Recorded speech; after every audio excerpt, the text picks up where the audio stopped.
The mules are in the corral. Welcome to Mule Talk, and I'm Cindy K. Roberts, your host. On this episode of Mule Talk, we have back our author, TV personality, and world-renowned mule trainer, Meredith Hodges of the Lucky 3 Ranch. Welcome back. Glad to be back, Cindy. I can't thank you enough for coming on as my featured guest on Mule Talk. As always, we have another spectacular content about being on the trail with the mules in the mountains. You know a lot about that because you live at the base of the mountain. I find the mountains the best place to go riding. You know, in the desert, it can get a little hot during the summertime, you know, and in other places in the hills, it's nice, but there's nothing quite as majestic as mountains.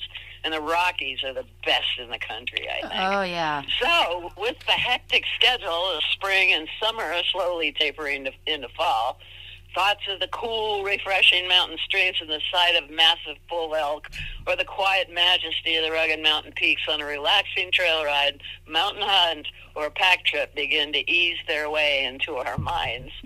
What better way to share your time with your mule or donkey, and what better place for him to show you what he was born to do? A mountain trail ride or a pack trip are both perfect ways for you to get to really know your long ears and strengthen the bond between. Mules are remarkably strong and durable animals, making them excellent mountain partners. The cupped shape of their hooves allows them to track the rough mountain terrain with much more sure-footedness than their counterpart, the horse. The mule's superior intelligence and strong sense of survival help him to carefully negotiate the placement of his feet, ensuring the safest ride possible. This is both important and comforting to know when heading for the mountain. The mule's strength and endurance are sometimes unbelievable, but always dependable. On a hunting trip, he will take you through the rough mountain terrain for days and then pack out the elk of your dreams with the greatest of ease. Around the campfire, he's a wonderful companion on those lonesome mountain nights. His blatant curiosity can make for some fun and funny situations,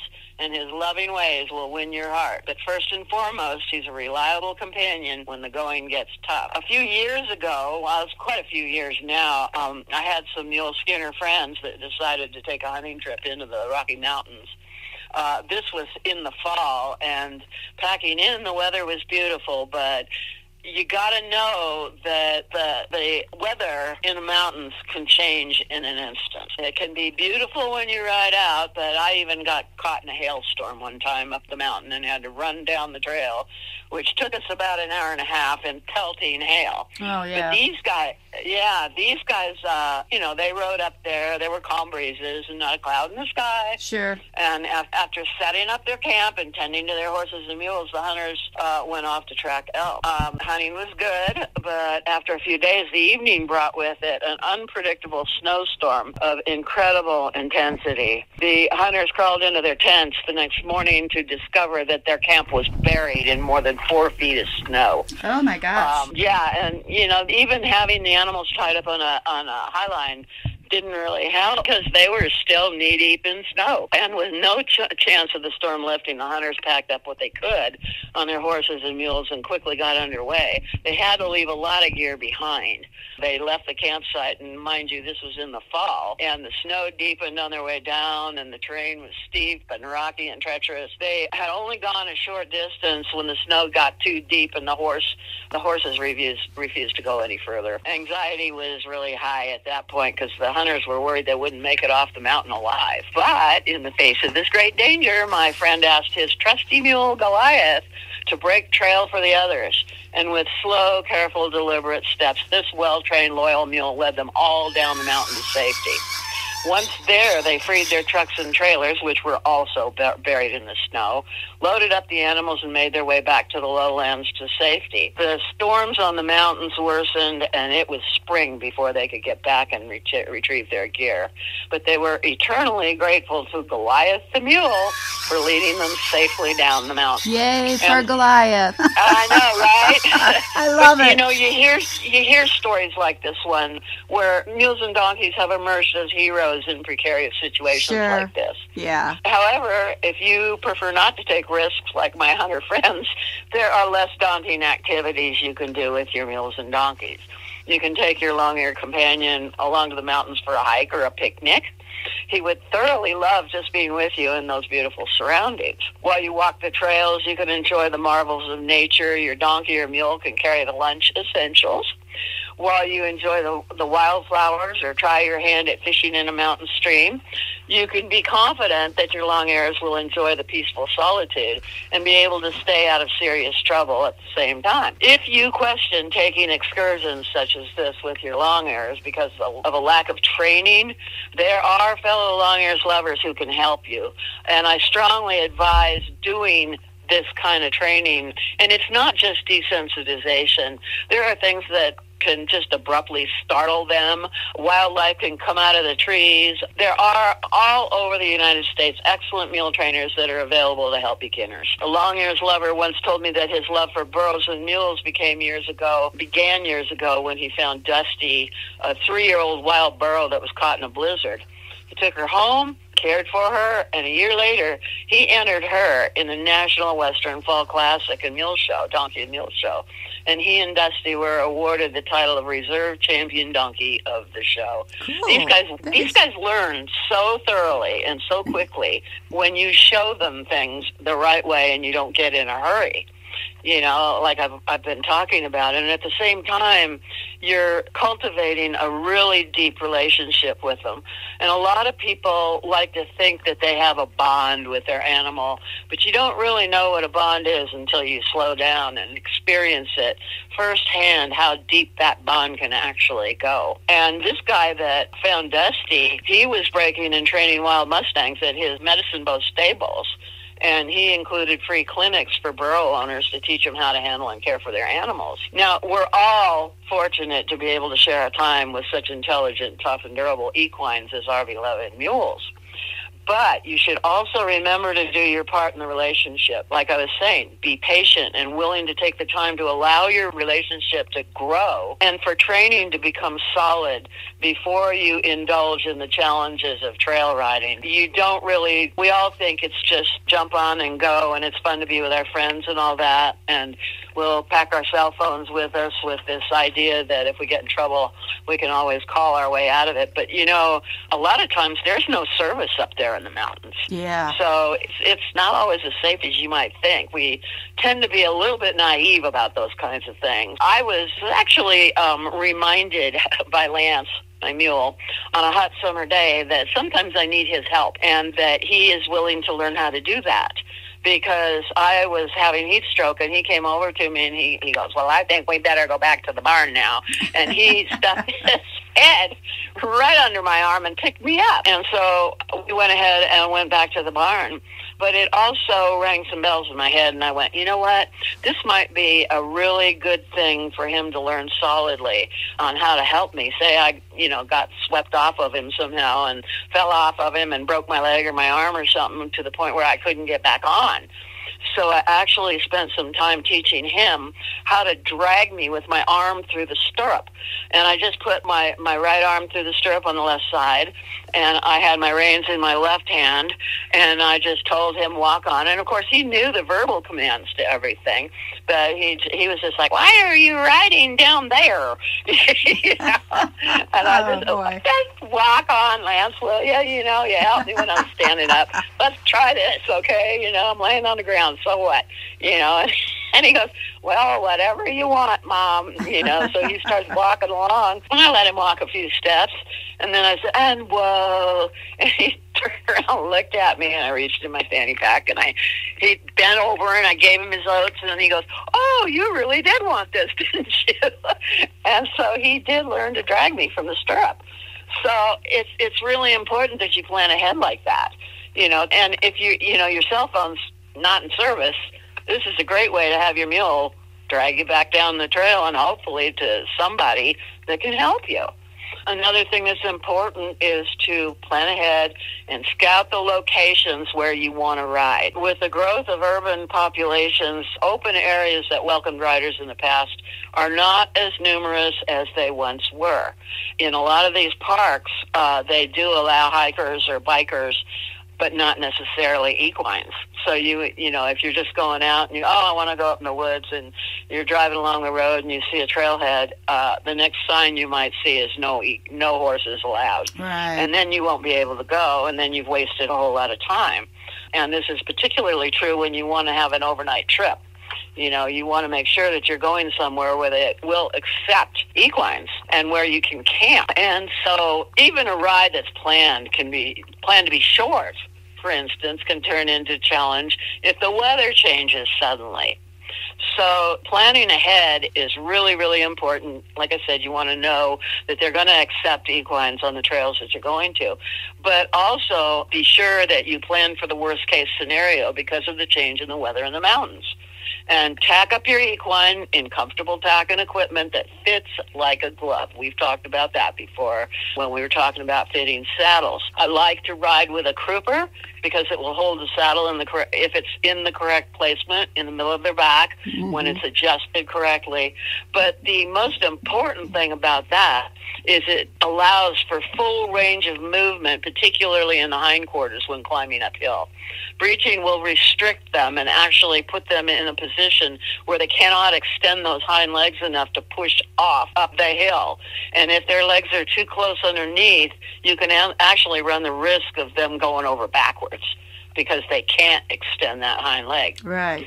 A lot of people like to ride with a breast collar, and if you do, it can be helpful going up hills. But the problem with those is you don't want it to be too tight. You just want it, tight enough so the saddle doesn't slide back into the flank area. Okay, if you want to wear a breast collar, but in my experience, you don't necessarily need one. And I also like to put a nylon halter underneath my bridle with a lead rope on it and tie that around their neck, like the cavalry guys used to do. You'd see these guys with halters under their bridles. This is where I learned it from. And a lead rope that is tied around their neck in a non-slip knot. Right. Then you have something if you need to stop and tie up and go do something. If somebody's having trouble with a girth that you're riding with or something, or you see something on the trail that needs to be picked up, you can untie that lead rope quickly, tie them to a tree, and go do what you're going to do and come back. That's convenient, and it's also very practical.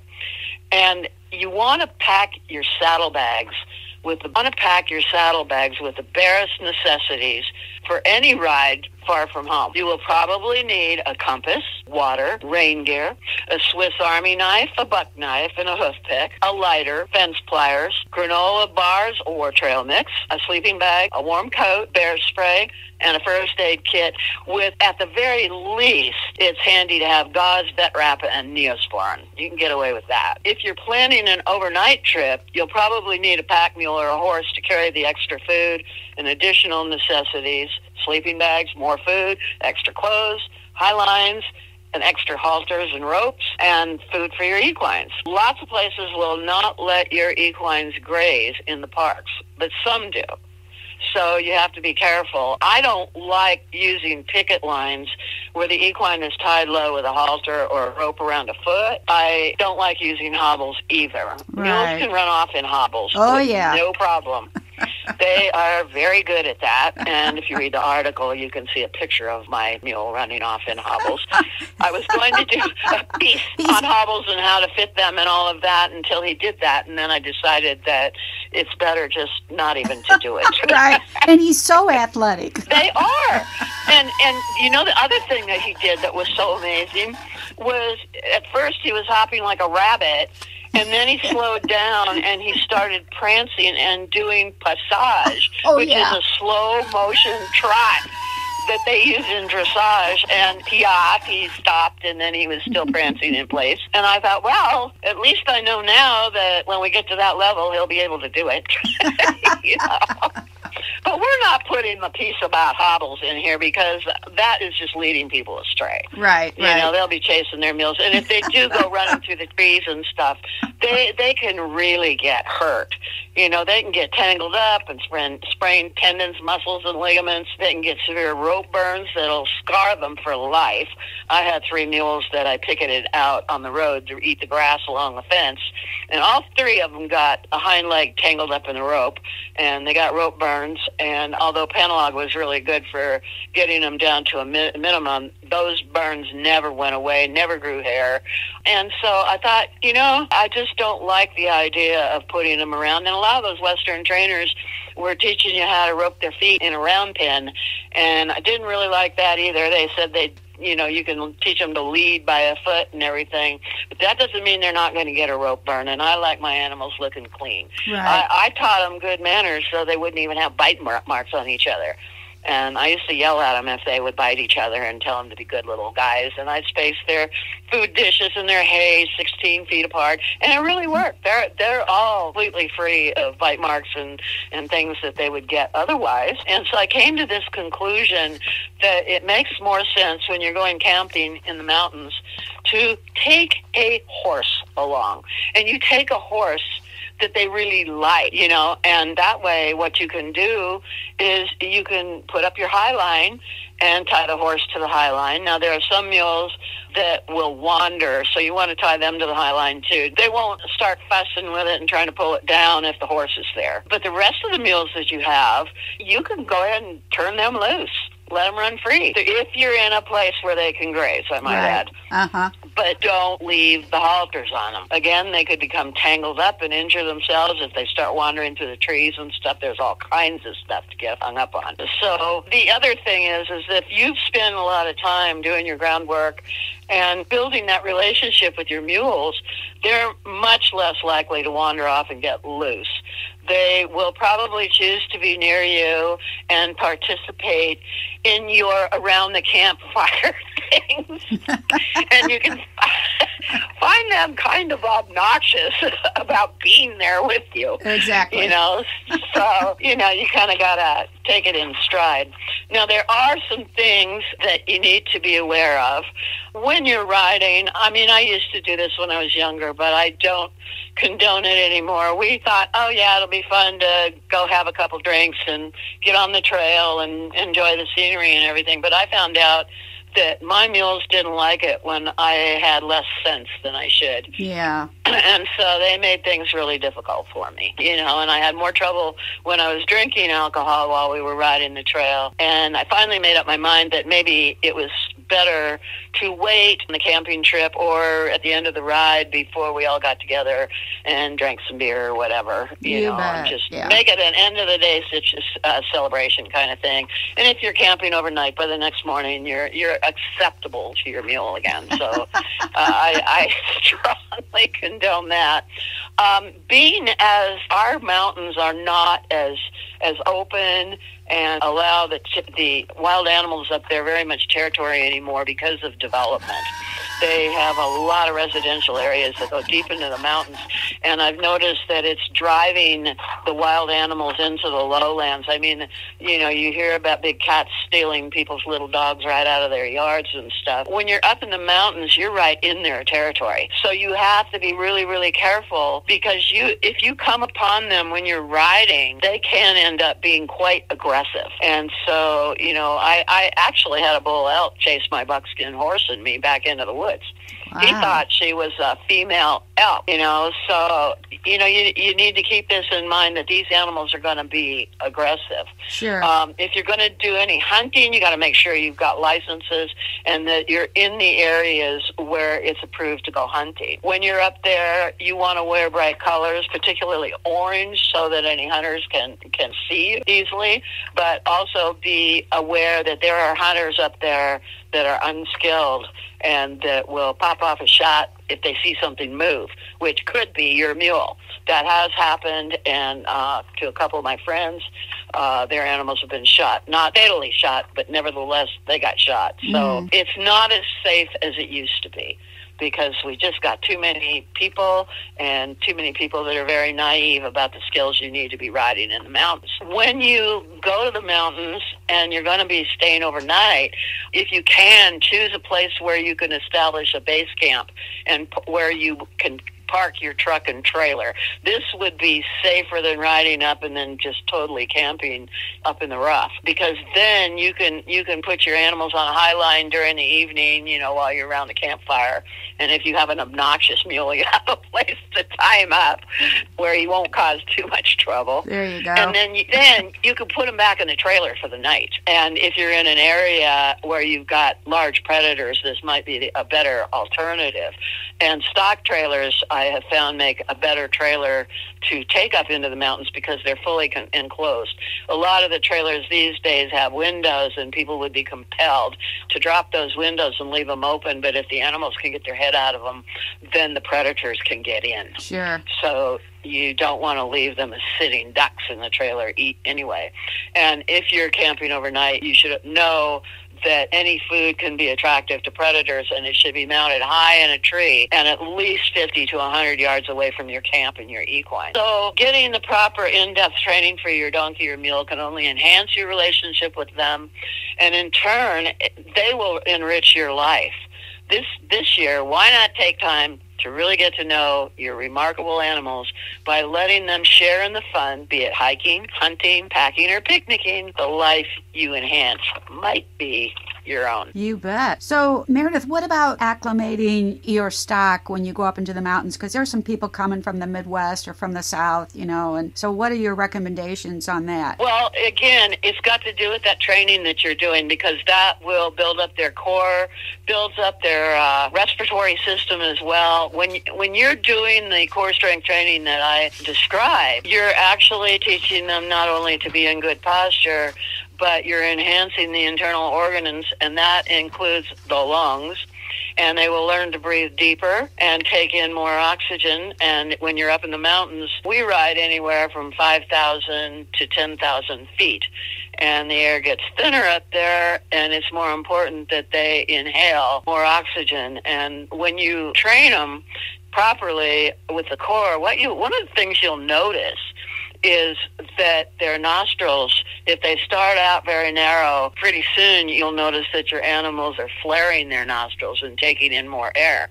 And one of the things that I do once we get under saddle is, and I did this in combined training, our hay field is about a mile all the way around. And so I will start out by trotting this hay field and going only as far as they can do easily with each lesson, and then gradually increasing it. And as I increase it, it puts more strain on them. They have to breathe deeper like anybody that's running faster. And then pretty soon, when they can do that whole mile at the trot, then I will trot the whole mile and start cantering as far as they can. Pretty soon, I'm doing 2 miles. I'm doing the first mile at the trot, then I'm doing the second mile at the canter. And then I will go for a third mile. I will trot 1 mile, canter 2 miles. And when you do this in your lessons at home on the flat ground, it's just like a person who is increasing the distances that they can run. And they don't start out by just running the whole thing. You'll start out by jogging for a while, and then walking for a while, and then jogging some more, and varying that routine. But what that does is that builds up your internal organs to function properly and take in enough air to subsist your body, to make it be able to go farther. And when you do that, and you take your animals up into the mountains, they're ready to go ahead and take in that decrease of oxygen as they climb higher into the mountains.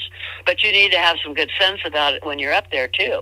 And watch your animal, see how he's breathing. And if he's been climbing and you've been doing a lot of trotting and loping through there, which you can do on the straight parts of the trail, you might want to just slow down sometimes and just walk a little bit of it and then trot a little bit of it. And then in the straight places and the flatter places where you can see where you're going and what's coming around the corner, then you might be able to lope out a little bit, but then only make it a little bit. Don't make it a harsh, steady, fast mountain climb because you're running out of time. Right. If you're running out of time, make the trails shorter. There you go. And what about if you're going to be in the mountains for a few days, electrolytes? I never fed anything but water to my animals. Really? If they needed electrolytes and they were a little lethargic when they got home, then I would just have the vet out and say, what do you think? We need to give them any? And 9 times out of 10, we didn't. They just needed some rest. Okay. But then, see, it just comes back to being sensible about the way you're negotiating your trails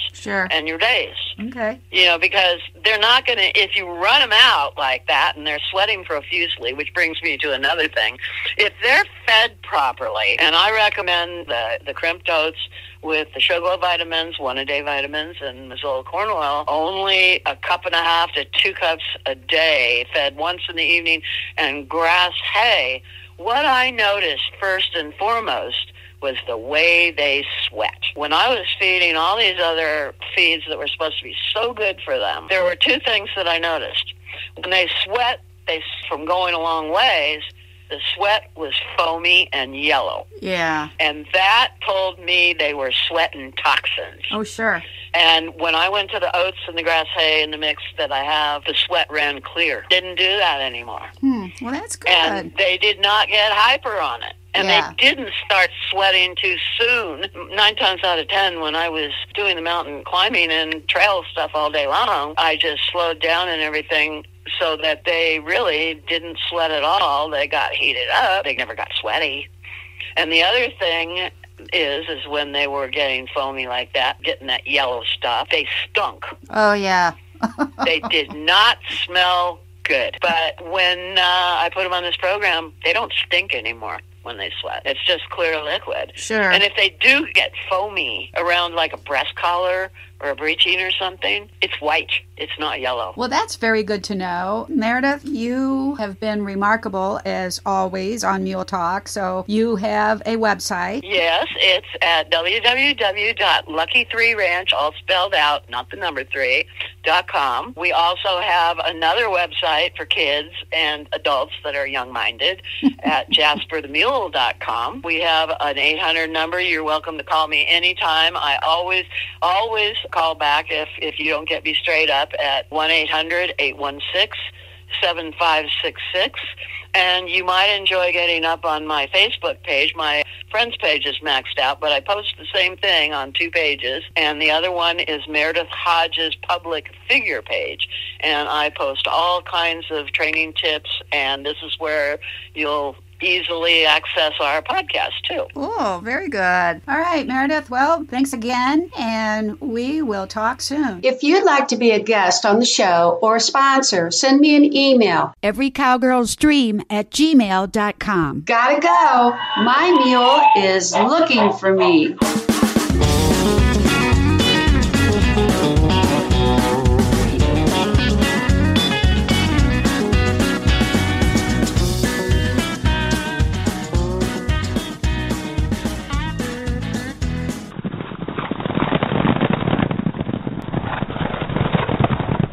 Mule Talk is an Every Cowgirl's Dream production.